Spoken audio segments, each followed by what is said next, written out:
विभाग को निर्णय लेना था और इसी कारण से उसमें विलम्ब हुआ। जब पिछली बैठक में हम लोगों ने प्रेस कॉन्फ्रेंस में बताया था कि हम लोग इसको जल्दी निकाल देंगे, लेकिन उसके बाद अभ्यर्थियों के तरफ से ही कई तरह की बातें आ रही थी, मांग आ रही थी।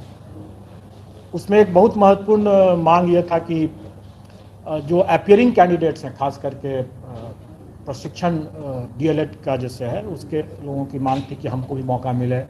हर लोगों को अपने अलग अलग कारणों से लोगों की मांगें हो रही थी।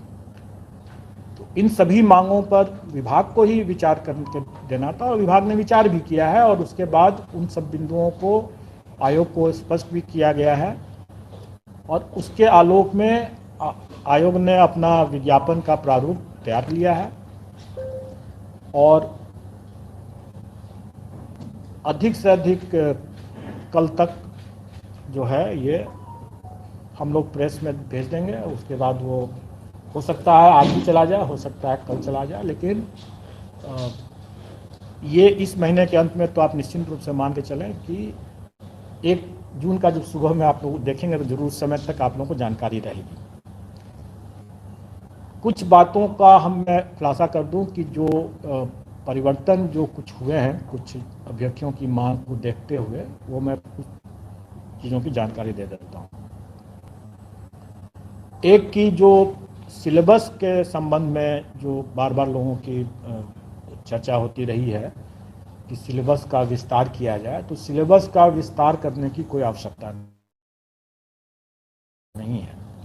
लेकिन एक चीज़ हम लोगों ने जरूर स्पष्ट आउट कर दिया है कि प्राथमिक विद्यालय के अध्यापकों के लिए विद्यालयों में जो पाठ्यक्रम है वो एनसीईआरटी के पाठ्यक्रम का जो है वही है, इसलिए वो उसी से गाइडेड होगा और वही है। अभ्यर्थी को सिलेबस विस्तार से अगर समझने की जरूरत है, बस उन्हीं को देख लेंगे तो उनके वो जिज्ञासा पूर्ण हो जाएगी। दूसरा जो लोगों की एक मांग रही है कि जो भाषा की का जो है उसमें 100 नंबर का है और उसके लिए 2 घंटे हैं और मुख्य पेपर जो है वो भी 2 घंटे का है, लेकिन उसमें 150 मार्क्स का है। तो इसमें मैं बता दूं कि भाषा का जो है वो पहले भी मैंने स्पष्ट किया कि क्वालिफाइंग नेचर का है, उससे आपको मेरिट नहीं बनेगा, मेधा सूची उसके प्राप्तांक के आधार पर नहीं बनेगा और इसलिए हम लोगों ने उसमें अधिक समय दिया है कि आप आराम से आप करें, उसमें घबराने की बात नहीं है, सिर्फ क्वालिफाइंग नेचर का है, लेकिन आप आराम से कर सकते हैं। लेकिन जो मुख्य पेपर है वो उसी पर मेधा आधारित होगा, प्रतियोगिता उसी पर है, तो उसमें हम लोग चाहेंगे कि जो अच्छे अभ्यर्थी हैं वो जल्दी बना पाएंगे और जो अच्छे नहीं हैं, उतने स्मार्ट नहीं है, वो थोड़ा उनको विलम्ब होगा। तो इसलिए हम लोगों ने ज़्यादा क्वेश्चन रखा है, लेकिन हम लोगों ने फिर आपस में विचार करके और अभ्यर्थियों की एक बड़ी मांग को ध्यान में रखते हुए हम लोगों ने पहले जो 150 क्वेश्चन रखा था उसको घटा करके 120 किया है मेन। और पहले जैसे 100 और 50 का था कि 100 में उनका नॉलेज टेस्ट था और 50 में उनका इंटेलिजेंस का टेस्ट था, उसको हमने वो ब्रेकअप को हमने 80 और 40 के रखा है और ये सभी मुख्य परीक्षाओं के लिए है। मतलब 120 क्वेश्चन रहेगा, 80 और प्लस 40। और ये भी मैं स्पष्ट कर दूं कि एक पद के लिए एक ही मेन पेपर है। कई बार लोग ये कहते हैं कि इतना व्यापक सिलेबस है कैसे पढ़ेंगे, तो ऐसा नहीं है कि उनको सभी पढ़ना है, उनको तो सिर्फ एक ही पेपर की तैयारी करनी है। अगर एक पद के लिए तैयारी कर रहे हैं तो एक ही पेपर की तैयारी करनी है, मेन पेपर। भाषा तो सबके लिए लागू है, वो तो क्वालिफाइंग नेचर का। तो इसलिए अगर वो 2 पद के लिए तैयारी कर रहे हैं तो उनको 2 पेपर पढ़ना पड़ेगा, 2 पेपर के हिसाब से पढ़ना होगा। और ये भी है कि उनको जो अपना विषय उनका है, मतलब जिसमें वो स्टेट की परीक्षा पास किए हैं, उसी विषय से उनको देना है। और इसमें सिर्फ पहले मैंने स्पष्ट किया है कि सिर्फ कॉमर्स का ही एक ऐसा विषय है जिसमें कि अगर वो स्टेट किए हुए हैं तो उसमें उनको विकल्प है विषय का उसमें 3 विकल्प है, अकाउंटेंसी है और एक बिजनेस स्टडी है या एंटरप्रेन्योरशिप है। एंटरप्रेन्योरशिप है और एक और है, वो आपको सब विज्ञापन में सब मिल जाएगा उसमें। तो ये बातें हुई पाठ्यक्रम के बारे में। अब इसके आगे ये हमें बताना है कि अभ्यर्थियों की एक और मांग जो सरकार के समक्ष गई थी, आयोग को भी लोग दे देते हैं लेकिन एक्चुअली वो निर्णय सरकार को ही लेना है और सरकार ने संसूचित किया है और ये भी कल की बैठक में ही क्लियर हुआ है कि जो अपीयरिंग कैंडिडेट हैं उनको भी हम लोग मौका देंगे और अपीयरिंग कैंडिडेट के लिए शैक्षणिक प्रशैक्षणिक अर्हता का कट ऑफ डेट जो होगा वो 31/8/2023 होगा। मैं फिर से इसको ज़रा स्पष्ट कर दूं कि ये डेट है कि इस तारीख तक अगर उनकी परीक्षा हो गई है, जो अर्हता संबंधी परीक्षा अगर हो गई है तो वो आवेदन दे सकते हैं। उनका परीक्षा फल बाद में भी निकले तो कोई हर्ज नहीं है, उनको हम लोग भाग लेने का, इसमें आवेदन और प्रतियोगिता में भाग लेने का मौका दिया जाएगा। ये बिंदु लोग डिमांड करते रहे हैं और मैं समझता हूं कि अगर इस पॉइंट पर अगर किसी को अभी भी अगर कोई संशय है तो पूछ लेंगे। 31 अगस्त 2023 परीक्षा हो जानी चाहिए। यस, इस तारीख तक परीक्षा सिर्फ में उसको हो जानी है तो वो भाग ले सकते हैं। परीक्षा फल जब भी आएगा तब आएगा। ये वो छात्र होंगे जो टेट क्वालिफाइड किए होंगे, वही ना सर? जो भी अर्हता संबंधी परीक्षा है, अगर वो उनका पेंडिंग है, या तो परीक्षा नहीं हुई है या परीक्षा फल उसको नहीं मिला है, तो दोनों ही स्थिति में वो भाग ले सकेंगे बशर्ते इस तारीख तक उनकी वो परीक्षा संपन्न हो जाए और उसमें वो भाग ले लें। सबके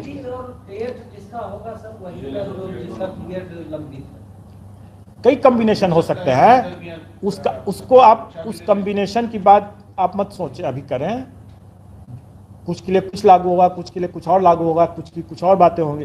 मैंने आपको एक विस्तार से ये बता दिया कि जो भी अर्हता संबंधी परीक्षा उनको देनी है, अगर वो परीक्षा 31/8/2023 तक संपन्न हो जा रही है या अगर पहले संपन्न हो चुका है और उसका परीक्षा फल अभी नहीं हुआ है तो भी वो दे सकते हैं, और परीक्षा फल उनको बाद में निकलता है तो भी वो दे सकते हैं, क्योंकि हम लोग जब उनका डॉक्यूमेंट वेरिफिकेशन के लिए, जब उसके कागजातों के प्रमाण पत्रों के सत्यापन के लिए जब उनको आमंत्रित करेंगे, तब उस समय उन्हें उस परीक्षा में का एडमिट कार्ड, जिसमें कि वो कह रहे थे कि हम 31 अगस्त तक अपीयर हो रहे हैं, उसका एडमिट कार्ड दिखाना होगा और फिर उस समय उसका परीक्षा फल भी दिखाना होगा जब हम डॉक्यूमेंट वेरिफिकेशन के लिए उनको बुलाएंगे।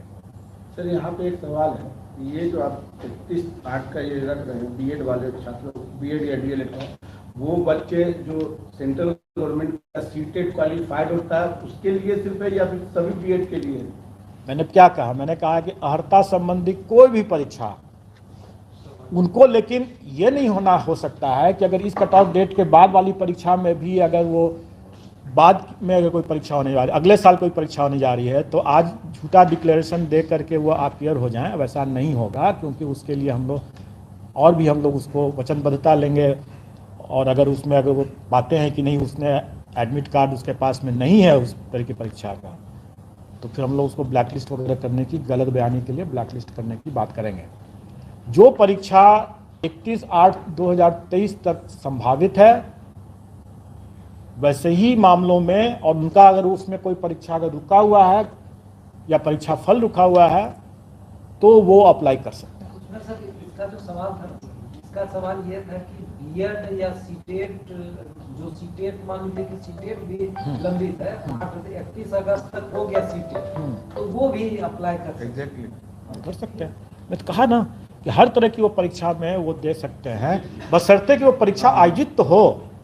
अगर मान लीजिए उसने अभी तक न सीटेट किया है, न बीटेट किया है, न एसटीईटी किया है और न ही ग्रेजुएशन किया है, और फिर भी वो आकर के कह रहा है कि हमको संभावित है सारी परीक्षाएं एक साथ हो, इसी बीच में तो अगर हो जाता है सो फॉर सो गुड, उसका लक।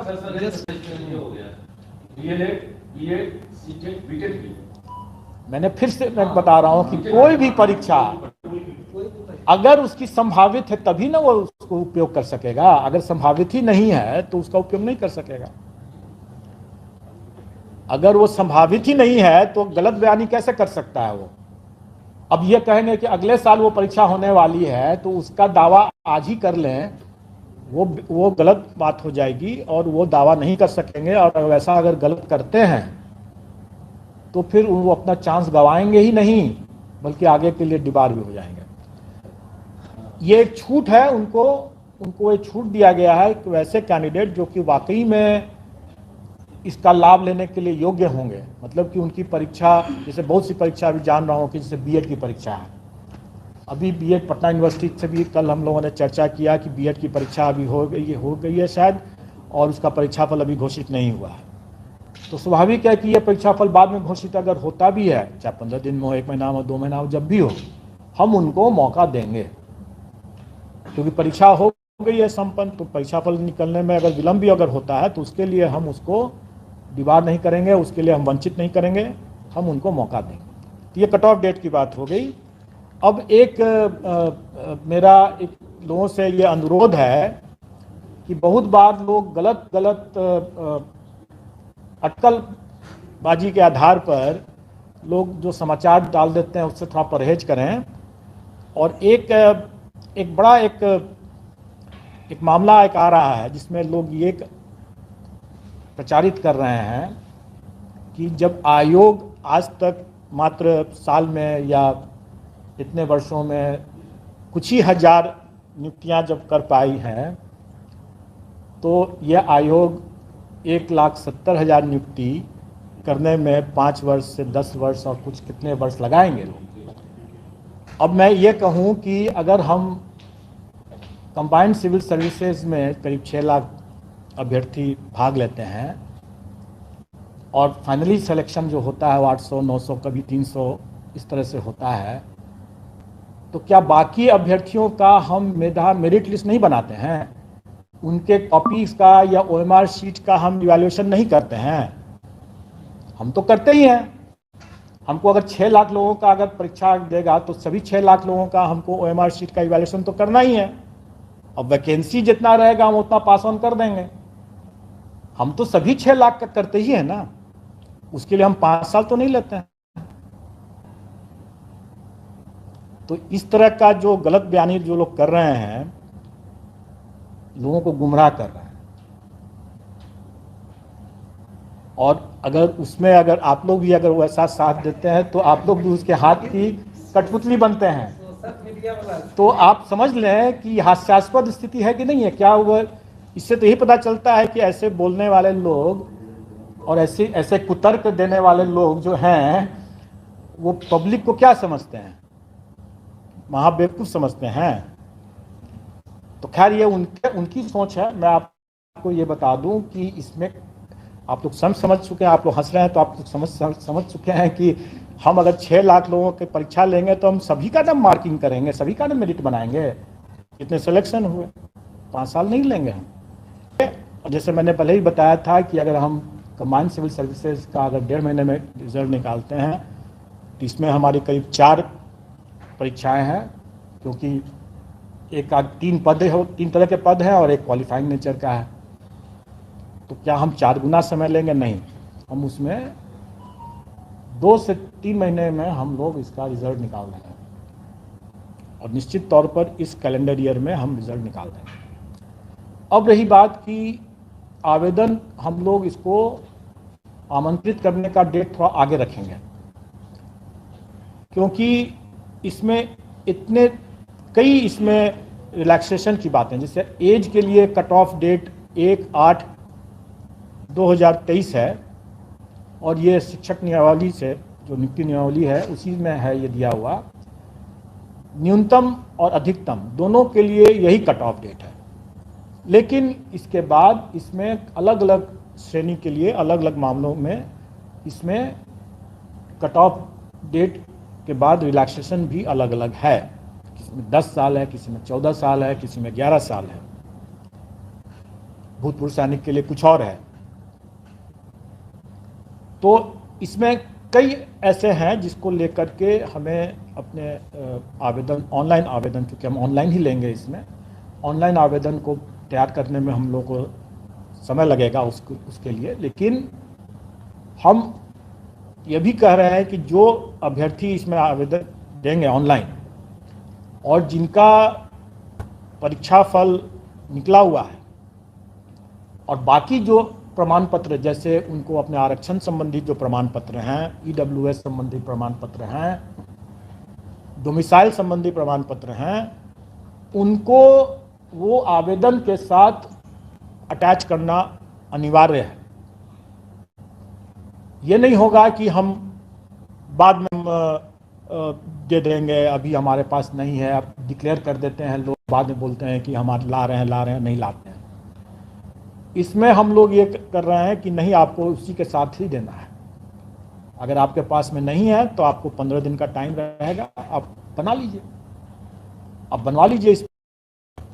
लेकिन जब आप जमा करेंगे आवेदन, तो आप सभी दस्तावेज के साथ जो प्रमाण पत्र आपके हैं, परीक्षा फल अगर निकला हुआ है तो वो भी है, वो सभी को की छायाप्रति आपको लगा करके ही देना है। बाद में उसमें लगाने का या जमा करने का मौका नहीं दिया जाएगा। बाद में सिर्फ जो प्रमाण पत्र आप लगाए हैं, सिर्फ उसी का मूल प्रति आपको सत्यापित कराना होगा। हम लोग प्राय देखते हैं कि ईडब्ल्यूएस के मामले में खास करके, या क्रीमी लेयर का सर्टिफिकेट लेकर के जो आते हैं, पहले डिक्लेयर कर देते हैं, या फ्रीडम फाइटर का जैसे लेकर के आते हैं, डिक्लेयर कर देते हैं और बाद में बोलते हैं कि नहीं मिला, हमको सर्टिफिकेट नहीं मिला, और बाद में अपना दावा को विड्रॉ करते हैं। तो ऐसी बात की गुंजाइश नहीं होगी। अगर आपके पास में सर्टिफिकेट नहीं है तो काइंडली आप न वैसी दावा करें। और अगर आपका सर्टिफिकेट तो सर 1 साल बाद लैप्स कर जाता है, यदि आप 1 साल बाद 1 साल बाद तो हम नहीं मांगते हैं ना, हम तो पूरे प्रक्रिया में 1 साल थोड़ी लेंगे। हम अभी हम इसकी बात करें, 1 साल का हम समय नहीं लेने वाले हैं। आपका आवेदन के समय में आपके पास में जो भी सर्टिफिकेट होगा, आपके पास में जो भी सर्टिफिकेट होगा, आप तभी आप अप्लाई करें। जो आप दावा कर रहे हैं उसका सर्टिफिकेट आपके पास में होना चाहिए। आपके पास में अगर परीक्षा फल नहीं है तो स्वाभाविक है कि आप उसका दावा नहीं कर सकते हैं। तब आपको आपके पास संभावित जो परीक्षा होने वाली है, या आप ये घोषणा आपको देना होगा कि अगर आपने परीक्षा दे दिया है और आपके पास में सर्टिफिकेट अभी नहीं मिला है, प्रमाण पत्र, तो आपको ये अंडरटेकिंग देना होगा कि आपने परीक्षा दे दिया है या परीक्षा होने वाली है और आप उसमें देने वाले हैं, और आप समय पर आप जब मांगा जाएगा तो सत्यापन के समय में आप मूल दस्तावेज दे पाएंगे, अन्यथा आपकी पात्रता नहीं मानी जाएगी, स्वीकार नहीं की जाएगी। ये चीज़ उनको देना होगा अंडरटेकिंग। रिजर्वेशन और डोमिसाइल कितना पुराना चलेगा? देखिए, रिजर्वेशन की बात जो है, आरक्षण तो अगर ईडब्ल्यूएस का जैसे उन्होंने वही कह दिया कि 1 साल का है, लेकिन अगर दूसरे जो वर्टिकल रिजर्वेशन जिसके कहते हैं, जाति आधारित जो आरक्षण है, उसमें मैं समझता हूँ कि डेट का तो कोई है ही। एनसीएलसी जो क्रीमी लेयर का अलग रहेगा, जो क्रीमी लेयर रहता है वो करंट होना चाहिए। आ रहा है उसमें रहता है, तो जिस ईयर में आप अप्लाई कर रहे हैं उसका तो होना ही चाहिए। ये दोनों चीजें हैं। लेकिन मान लीजिए अगर रिजर्व कैटेगरी एससी एसटी के लिए कोई बार नहीं है। एससी के लिए एक बार है कि उसके साथ रेसिडेंशियल जरूरी है। ईडब्ल्यूएस वाले में सर, जैसे वो देंगे तो 2023-24 का देंगे ना, 22-23 का देंगे, 22-23 का देंगे। ओबीसी का क्या होगा सर? उसका करंट होना चाहिए। करंट होना चाहिए, और इसके लिए हम लोग मौका दे रहे हैं, और इसलिए हम कह रहे हैं कि आपको विज्ञापन निकाल रहे हैं, विज्ञापन में आप पढ़ लें सब लोग अपना, और जिनको जो जो प्रमाण पत्र नहीं है उनके पास में, तो ये इस दरमियान वो इकट्ठा कर लें अपना, और इसीलिए हम उन लोगों को टाइम भी दे रहे हैं और इस बीच में मेरा ऑनलाइन सिस्टम भी तैयार हो जाएगा, तो वो हम बताएंगे आपको। हम मान के चलते हैं कि हम लोग करीब 2 सप्ताह का टाइम उनको दे सकते हैं, और भी उसके बाद आवेदन जमा करने में भी उसको कुछ टाइम मिलेगा, तो 2 से 3 सप्ताह का हम लोग आवेदन जमा करने का भी समय देंगे। कहने का मतलब है उसकी व्यवस्था भी कर लें, ताकि जब वो अप्लाई करें तो उनके पास में सभी डॉक्यूमेंट रहे उस समय, बाद में दौड़ धूप करने की जरूरत ना पड़े उनको, अब बाद में वो कठिनाई ना हो। अब रही बात कि ये नेगेटिव मार्किंग की जो बात आपने जो किया, एक मिनट इसमें सब कंफर्म होना चाह रहे हैं कि 1 जून तक अधिसूचना जारी कर देंगे। हाँ, उसके पहले ही हो जाएगा। हाँ, और रजिस्ट्रेशन जो है इसके 2 सप्ताह के बाद 15 दिन हम ऑनलाइन देखिए रजिस्ट्रेशन और आवेदन हम लोग पहले जो अलग अलग तिथि पर करते थे वो हम लोग अलग अलग तिथि पर नहीं करेंगे, एक ही साथ करेंगे। तो ये 15 जून के आसपास, हाँ उसके आसपास। तब तक लोग भी अपनी तैयारी कर लें, हम भी अपनी तैयारी करेंगे और अभ्यर्थी भी अपनी तैयारी कर लें, आप प्रमाण पत्र सब इकट्ठा कर लें।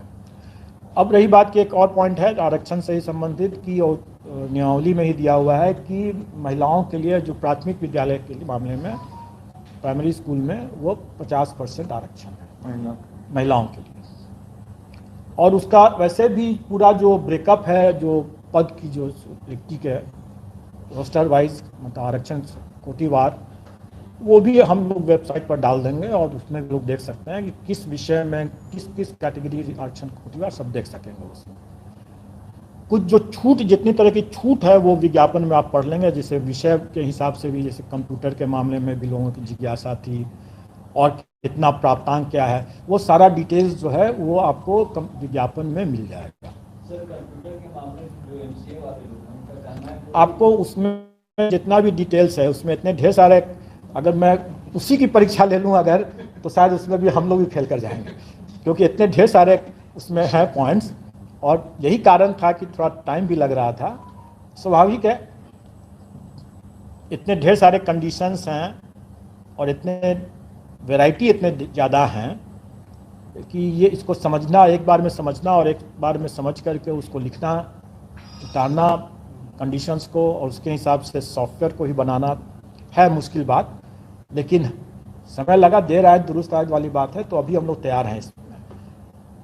अब रही बात कि ये कट ऑफ, इसलिए ये आपने कहा नेगेटिव मार्किंग के लिए, इस पर भी लोगों ने बहुत चर्चा किया कि मतांतर है, ऐसा कोई मतांतर नहीं है, किसी भी बिंदु पर कोई मतांतर नहीं, और सबकी सहमति से और अपने अपने क्षेत्राधिकार से, जिसको जो क्षेत्राधिकार है विभाग का, आयोग का जो क्षेत्राधिकार है, उसके उन सीमाओं में रहते हुए और आपस में विचार विमर्श के बाद ही कोई निर्णय लिया जाता है, तो इसमें नेगेटिव मार्किंग रहेगा, मेन पेपर में नेगेटिव मार्किंग रहेगा। और कोई उसके बारे में जब हम भी जब क्लियर हो जाएंगे तो आपको बता देंगे, राइट। क्योंकि कुछ बातें ऐसी हैं जो कि समय आने पर जरूर बता दिया जाएगा, और कैंडिडेट्स को हम लोग एग्जामिनेशन देने के पहले उनको जरूर बता देंगे, लेकिन उससे आप स्वयं सोचें कि उससे क्या हमारे परीक्षा की तैयारी में कोई अंतर आएगा क्या? हम 4 लें ऑप्शन दें, 5 ऑप्शन दें, उससे क्या फ़र्क पड़ता है? परीक्षा की तैयारी तो आदमी को ईमानदारी से अपना करते ही रहना है ना। और नेगेटिव मार्किंग है तो मैं समझता हूँ कि थोड़ी सी सीरियसनेस तो ऐसे ही आ जाएगा। इससे पूर्व जो एग्जाम वो जो है उसको लोग उस तरह से मूल्यांकन करते हैं। हेडमास्टर की परीक्षा जो हुई थी, नेगेटिव का परिणाम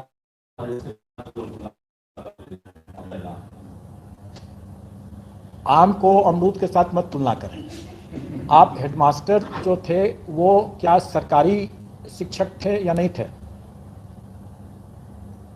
उसके जो अभ्यर्थी थे वो सरकारी शिक्षक थे कि नहीं थे?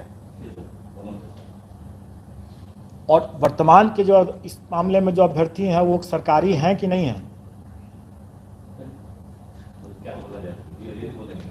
तो आम और अमरूद को आप कैसे आप बराबर करके चलते हैं? अब जिसको भी आप आम समझिए, जिसको भी अमरूद समझिए, लेकिन आप अपनी विवेक से अपना इस्तेमाल कर सकते हैं। उसकी तुलना और उसमें अभ्यर्थियों के तैयारी की तुलना इससे मत करें। ये भिन्न परीक्षा है, वो भिन्न परीक्षा थी, उसके भिन्न अभ्यर्थी थे, उनका बैकग्राउंड डिफरेंट था, उनका स्टेटस डिफरेंट था, इनका स्टेटस डिफरेंट है, इनका बैकग्राउंड डिफरेंट है। ठीक है, इसमें सर तो दोनों तो एक ही साथ जैसे नियोजित शिक्षक हैं और जो तरह तरह के दोनों लेकिन सरकारी कोई नहीं है अभी। सर एक प्रश्न था सर, केवल सर बिहार के लोगों के लिए ही है? यस। तो सर जो नियोजित में सर दूसरे राज्य के हैं उनका क्या होगा, वो परीक्षा में बैठ सकते हैं कि नहीं सर? ये नियमावली में आपको सरकार से ही पूछना चाहिए, क्योंकि नियमावली के बारे में कोई भी बातें जो हैं कि उनका क्या होगा, नहीं होगा, क्या नहीं होगा, इसके बारे में हमारा अधिकार क्षेत्र नहीं है बताने के लिए। हम सिर्फ नहीं कह सकते हैं कि नियमावली में जो प्रावधान दिया हुआ है उसमें भारत का नागरिक और बिहार का स्थायी निवासी होना चाहिए, वही परीक्षा में सम्मिलित हो सकता है। सीट का कंफ्यूजन भी है और 3 वर्ष हैं। सीट जो है एक 70 वाला में सीट नियोजित अपने सीट पर रहेंगे, अभ्यर्थी की सीट पर कुछ अलग सर क्वालिफाइंग का भी बात चल रहा था सर नियोजित को लेकर सर। मैं नहीं जानता हूँ, और फिर मैं कहूँगा कि अटकलबाजी पर कोई न्यूज़ न चलाएं। सबसे अच्छी बात होगी कि जो विषय सरकार से संबंधित है वो सरकार से पूछें।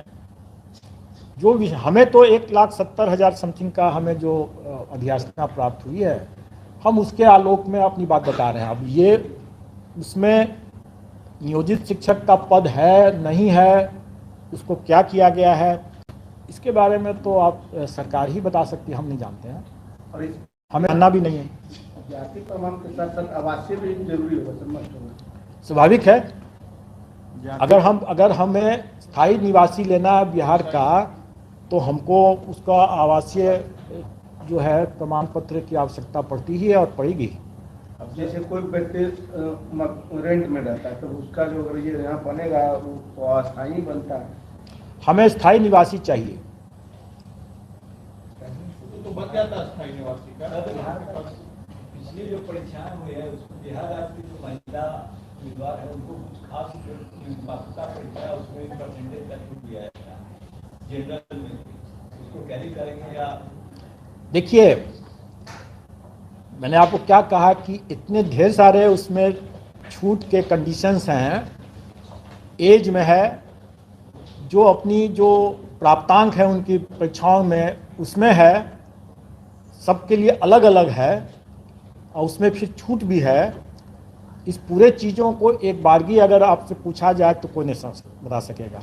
बेहतर होगा कि विज्ञापन में हम लोग उन सारे पॉइंट्स को डाल रहे हैं, उसको आप पढ़ें और समझें, और उसके हिसाब से फिर अपना निर्णय लें कि क्या है क्या नहीं है। एक और एग्जाम की तारीख जो आपने टेंटेटिव बताया उसमें कोई फेरबदल परिवर्तन? अभी टेंटेटिव है। टेंटेटिव वर्ड का मतलब क्या होता है? अनुमानित है, संभावित है, अभी अस्थायी रूप से वो तय किया हुआ है। लेकिन अगर आप ट्रैक रिकॉर्ड देखेंगे अगर आयोग का भी हाल फिलहाल के समय में, तो आप समझ लें कि यह टेंटेटिव जो चीज़ है यही अस्थायी है कि स्थायी है, ये आप स्वयं निर्णय ले लें। ये हमारे हिसाब से तो अभी हमारे लिए तो वही स्थायी है, और इसका कारण इसलिए हम लोगों ने उसको पहले घोषित कर दिया और पाठ्यक्रम भी हम लोगों ने पहले घोषित कर दिया, क्योंकि अभ्यर्थी उनको पर्याप्त समय मिल सके और वो अपने पढ़ाई पर ध्यान दें, अपनी तैयारी पर ध्यान दें, और इधर उधर के अफवाह पर ध्यान न दें। मुझे आप लोग से भी बार बार अनुरोध है कि ऐसे कुतर्क जो अभी मैंने जिसकी चर्चा किया, और कुछ और भी जो अनावश्यक, अरे हमारे और विभाग के बीच में मतांतर नहीं है, आप लोग शायद चाहते हो ऐसा, तो अब दूसरी बात है, लेकिन हमारे विभाग के बीच में कोई मतांतर नहीं है। लेकिन आप कल या परसों जब विज्ञापन आपको जब देखने को मिलेगा तो आप स्वयं समझ जाएंगे कि इतने ढेर सारे कंडीशंस को देख करके उसमें जो माइंड अप्लाई करना होता है, कितने बिंदुवार उसको जो समझना होता है, उसके इनको डिटेल्स को बिना समझे हुए, उसका इंट्रिकेसीज को बिना समझे हुए उसको तैयार नहीं किया जा सकता है। इसलिए ये चीज़ स्वाभाविक तौर पर इतना भारी भरकम है, इतना इसमें काफ़ी इफ्स एंड बट्स हैं, उसको समझ करके तैयार करने में समय लगना स्वाभाविक है। और अब वो समय आ चुका है, हम लोग कर रहे हैं। एक और बिंदु से थोड़ा स्पष्ट होना चाह रहे हैं सर, एसटीईटी वाले बोले कि 20 विषय में उत्तीर्ण है, उसी सब्जेक्ट में वो शामिल हो। जैसे अगर हम मैथ जैसे है, मैथ पेपर दिए थे तो हम मैथ विषय में ही सिलेक्ट होंगे, उसी की परीक्षा में हम शामिल होंगे, यही है ना? अगर एसटीईटी आपने एक और मैं इसको थोड़ा सा और खुलासा कर दूँ, वैसे कल या परसों विज्ञापन में आप लोग देख मिल जाएगा। एसटीईटी पेपर 1 जो है वो हाई स्कूल के लिए है और पेपर 2 जो है वो हायर सेकेंडरी के लिए है। पेपर 1 में अगर हमने मैथ्स लेकर के दिया है तो हम हाई स्कूल के लिए हम मैथ्स में ही हम अप्लाई कर सकते हैं, दूसरे में नहीं कर सकेंगे। और अगर पेपर 2 में हमने किसी और विषय में दिया है तो फिर हम हायर सेकेंडरी में, मान लीजिए फिजिक्स में दिया है तो हम हायर सेकेंडरी में फिजिक्स में ही कर सकेंगे, ठीक है, इंटरचेंज नहीं कर सकते। तो उसकी पात्रता आपकी है, स्टेट 1 आपने जैसे पेपर 1 क्लियर कर रखा है तो आप योग्य हो गए, लेकिन उसी विषय में जिसमें आपने क्लियर किया, दूसरे में आप नहीं अप्लाई कर सकते। एक और सवाल, आपने इशारों में उनका नाम नहीं लिया, लेकिन इशारा वही था कि इतनी बड़ी संख्या में परीक्षार्थियों की परीक्षा कैसे लेंगे, तो उन्होंने सवाल आकर इस तरह का बयान दिया। आप नाम जानते हैं? मैं नहीं जानता हूँ नाम, मैंने जो सुना है मैं आपको आप हाइपोथेटिकली मान लीजिए, लेकिन मैं आपको बता रहा हूँ कि अगर इस तरह की बातें अगर उठती है, सुनी सुनाई बातें, अब किसने कहा क्या कहा उस पर मैं नहीं जा रहा हूँ। मैं आपको खुद बोल रहा हूँ कि आप स्वयं सोचें इस बात को कि जब अगर हम 6 लाख लोगों का एग्ज़ाम लेते हैं तो हम सब 6 लाख का मूल्यांकन करते हैं ना। ऐसा थोड़ी है कि ऊपर से चेहरा देख करके हम 1000 का मूल्यांकन कर दिया, उसी का रिजल्ट भेज देते हैं, नहीं ना। हम तो 6 लाख का मूल्यांकन करते हैं। अब उसमें से जितना डिपार्टमेंट को जितना वैकेंसी के हिसाब जितना चाहिए उतना ले लीजिए उसमें से। परीक्षा केंद्र को लेकर कुछ अगर बता पाए तो हम सभी जिलों में रखेंगे, पटना रखेंगे, इस तरह या मंडल वाइज रखेंगे, क्योंकि लाखों की संख्या। देखिए, अभी तक हम लोगों ने जो परीक्षा यहाँ कराया है, मतलब इस कमीशन में, तो हम लोगों ने पाया है कि एक शिफ्ट में कराने के लिए हम 6 लाख तक हम लोग करीब जा पाते हैं। 6 लाख से ज़्यादा जाने वाली स्थिति जब उत्पन्न हो रही थी तो उसमें हम लोगों को 2 शिफ्ट में करने की आवश्यकता हो रही थी। ये तो हम सभी लोगों का मतलब एक ऐसा मतलब चांस की बात थी कि हम लोगों को उस समय 6 लाख का मिल गया, उतना सीट्स, एकोमोडेशन सेंटर्स हम लोग एक शिफ्ट में कर पाए। अन्यथा हम लोग चाह करके भी एक शिफ्ट में नहीं कर पाते। तो अब हम लोग की जो क्षमता ही अगर 6 लाख के आसपास की है और अगर अभ्यर्थियों की संख्या अगर 6 लाख से ज़्यादा हो जाएगा तो हम लोग को 2 शिफ्ट में करने की मजबूरी होगी और हम लोग तब 2 शिफ्ट में करेंगे और इसका प्रावधान हम लोगों ने रखा है। लेकिन बेशक अगर हम लोगों को उसके कम रहेगा और हमें सेंटर्स मिल जाता है तो हम लोग का भी फर्स्ट चॉइस जो होगा वो एक ही शिफ्ट में करेंगे तो हम आसानी से कर पाएंगे। हमको फिर उतने कॉम्प्लिकेशंस नहीं होंगे। अदरवाइज आप समझ सकते हैं कि इतने ढेर सारे विषय हैं तो हर के लिए आंसर शीट, उसका फिर आंसर की बनाने में जो परेशानी आती है और जो उस पर जो आरोप और वगैरह लगता है, उसके बाद कई बार आपत्ति आती है, सबका समाधान करने में ही ज़्यादा समय लगता है। अगर हम 2 शिफ्ट में करेंगे तो हमारा डबल एक्सरसाइज हो जाएगा, तो हमारे लिए मतलब सही व्यवस्था नहीं होगी। लेकिन अगर वो बाध्यकारी परिस्थिति उत्पन्न होगी तो हम उसको 2 शिफ्ट में करेंगे ही करेंगे। लेकिन चांसेस बढ़ गए। आपने पहले का जो अनुमान था आपका वो सही था, वाला एवरेजिंग के लिए जैसे ही मौका मिल रहा तो आप गौर करेंगे कि आपको तकरीबन STT को 50 से 60 के आसपास आपको STT उतना नहीं उसमें बिहार के 8% सीटेड 4% होता है। बहुत कम है। देखिए वो अनुमान हम लोग फिर से वही कह रहे हैं कि स्पेकुलेशन या अनुमान लगाना अपनी जगह पर सही है, लेकिन जब उसको अगर आप प्रसारित करते हैं तो फिर वो एक अलग फिर एक हो जाता है, उसमें अनावश्यक वो आशंका होने लगती है। हमें कैंडिडेट की संख्या से सिर्फ शिफ्ट की बात आती है, कैंडिडेट की संख्या से हमें उसके कारण थोड़ा नहीं होगा, जब नहीं लगेगा। इसीलिए मैंने कहा कि हमको ये कहा कि हम 1000 10,000 नियुक्ति करते हैं साल में या 5 साल में, तो इसलिए उस रफ्तार से चलेंगे तो 1,70,000 लोगों की नियुक्ति करने में 5 साल लगेगा। ये हास्यास्पद है। आप लोग भी बार बार हंस जा रहे हैं, तो मैं क्या बोलूँ उससे ज़्यादा। सर नियोजित शिक्षक को सर गाइडिंग करेगा सर, मानिए तो उनका एक पेपर होगा दूसरा पेपर नहीं होगा। फिर से सवाल आपका क्या है?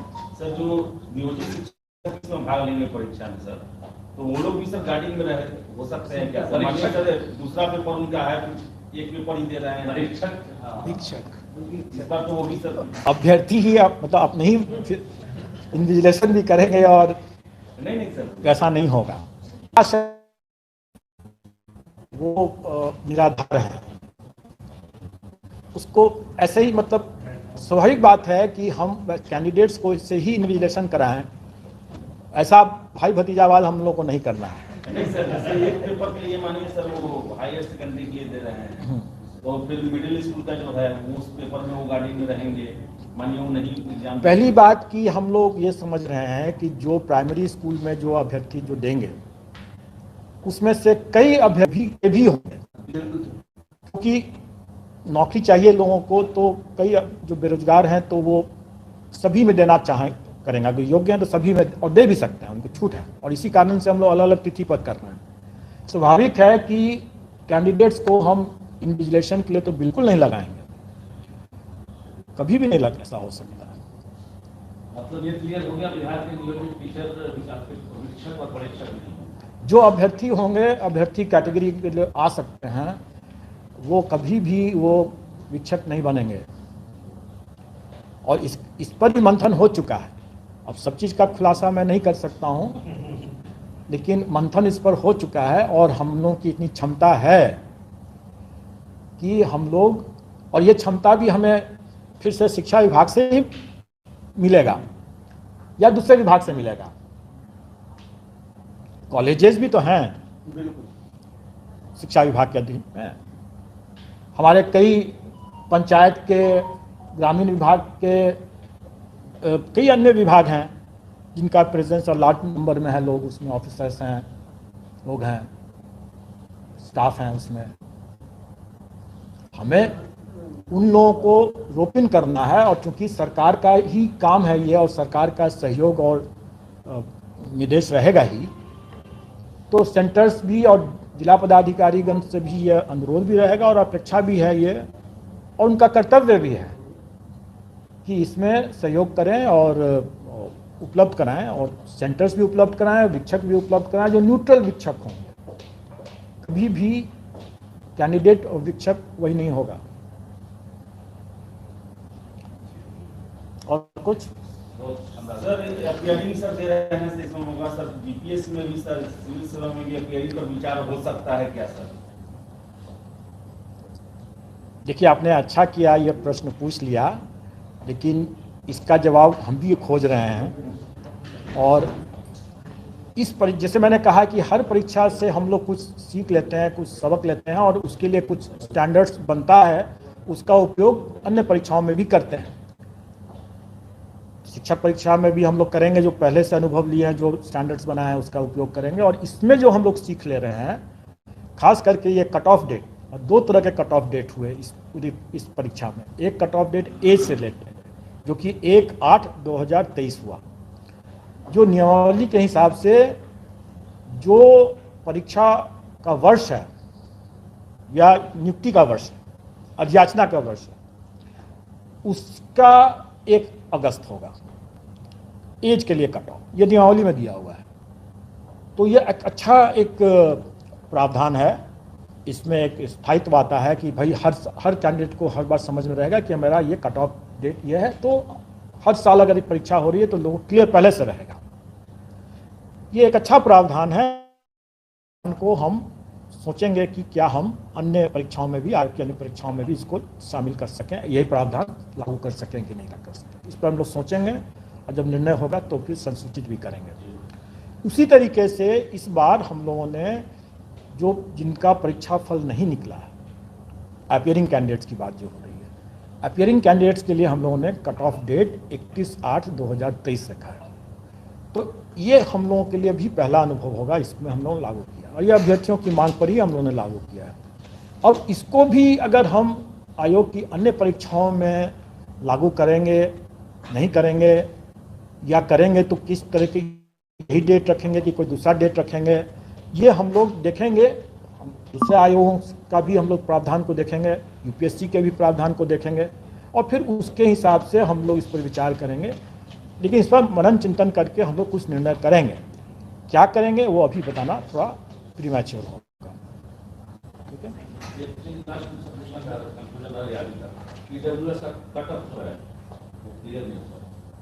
कौन सा कट ऑफ? किस चीज़ का कट ऑफ? आरक्षण से संबंधित?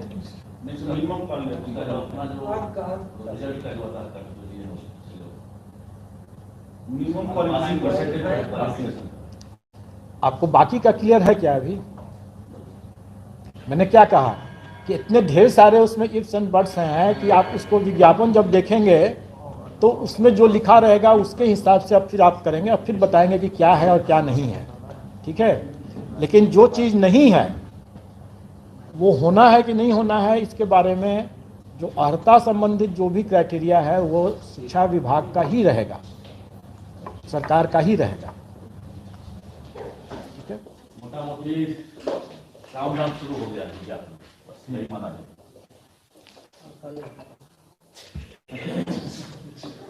मोटा मोटी यह है कि आप लोग कृपा करके अफवाह नहीं में फैलाने में शामिल न हो। ठीक है, क्योंकि कल की बैठक बेनतीजा नहीं था। कल की बैठक का ही सारा नतीजा तो आज है।